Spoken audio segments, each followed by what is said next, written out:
What's up everyone, it's Scared Eye 7 from Scared Eye Productions, and today I'm going to teach you guys how to do this really cool trick called the Caveman Frontside Shuvit.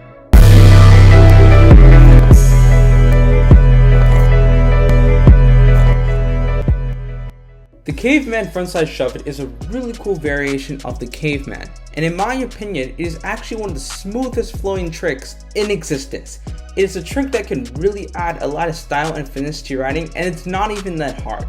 So before you learn this trick, you probably want to be comfortable riding on your board. As with any trick, having a good amount of board control and really be comfortable on your board definitely helps. But you also want to have the Caveman down, as it is the basis for this trick. So those are the two main things you're probably going to want to have down. But if you have something else like a tiger claw or a flat top, that will also help as well, because the motion of those two tricks with the frontside pressure pop is very similar to the motion of the Caveman Frontside Shuvit. So those tricks will help as well. So in terms of your foot positioning on this trick, you're going to want to have your front foot right there in the center of the board. But you also want to have it towards the front of the board. And the reason for this is because it's going to give you a lot of control over the board. You're going to have more power when you release your front foot and point on the ground, aka you're going to get a bigger pop. Now in terms of your back foot, you're going to want to have it in the front side pocket. What I mean by that is you basically want to only have your toes on the board and you want to have your heels hanging off. What this is going to do is it's going to allow you to get that motion, that front side motion, a lot easier, because you can push out easier. That's the whole way you get the motion. So by having your foot in this position, it's going to make it a heck of a lot easier to do the motion of this trick. So step one of this trick is actually the most important step of the entire trick. It's the step that gives it the front side motion of the Caveman Frontside Shuvit. And it's extremely important, and so I'm going to break it down into a couple of multi-steps just to make it a little bit easier for you guys. So this first multi-step is going to be a shift in weight. When you start a lot of tricks, especially tricks that involve a big pop like this, you're going to start off with the majority of your weight on that front foot. And then what you're going to do is, as you initiate that trick, you're going to shift that weight back. You're going to shift it from your front foot to your back foot. And what that's going to do is that's going to give your back foot more power, more leverage, more of an ability to do the pop. Now, as you're doing that, your back foot is gaining more power. It's gaining more of an ability to do the pop. Your front foot, which is now losing weight, is going to begin to release off the board and go to the ground. The combination of those two things is going to cause the board to pop up. But you're not done just yet, right? If you just do that and pop straight down, the board is just going to go straight up. But you want it to go in front of you. You want a frontside shuvit rotation. So what you're going to do now is, as the board is popping up, as you're doing that pop, you're going to both pop down and push it out in front of you to get the frontside shuvit. And that is what we call the pressure pop.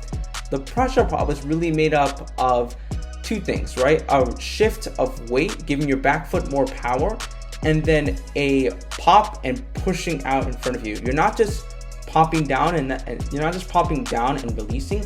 You're popping down and pushing it out in front of you to give it the front side rotation. That in itself is the pressure pop.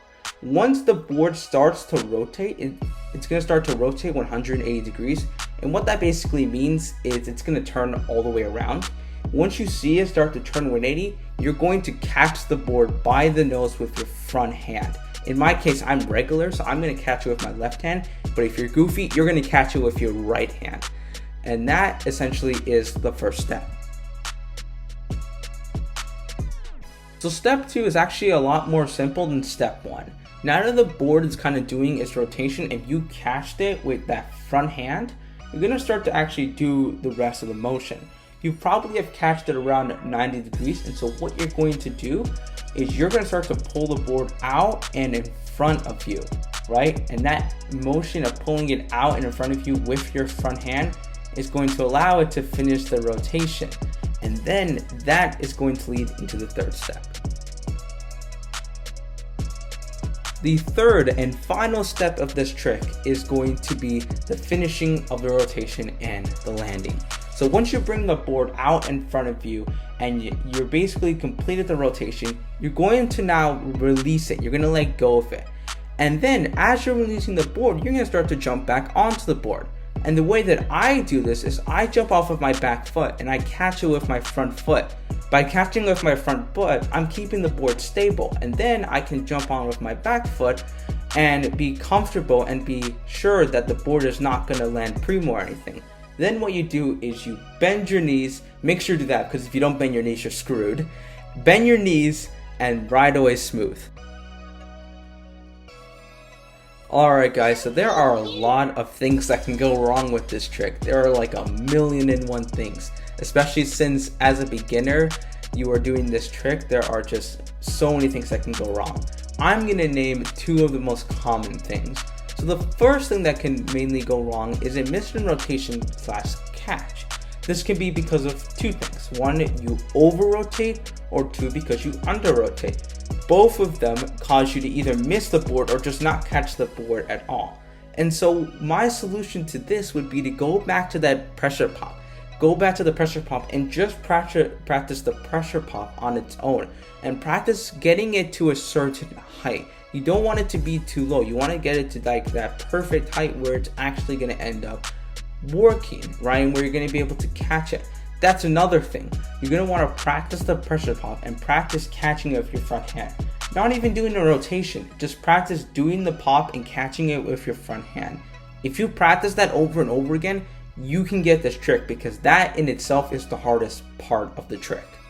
Now in terms of over rotating, you probably want to do the same thing. Practice the pressure pop, but do it with less force, because if you do it with less force, you're less likely to over rotate and easier to catch it. So same thing, practice the pop and kind of focus less and less on that force. Maybe be a little bit lighter so that you won't over rotate it. The second most common error that could occur is a miss in landing. Now this goes back to the 3rd step. There are so many ways you can land wrong on this trick. I've landed primo way too many times to count. Now the main thing about this is it could be either you don't bend your knees and you slip out, or you release the board in a wrong way and it causes you to fall off or land primo or whatever, right? When it comes to releasing the board, you want to release the board near you. Don't release the board so far out in front of you that you end up missing it.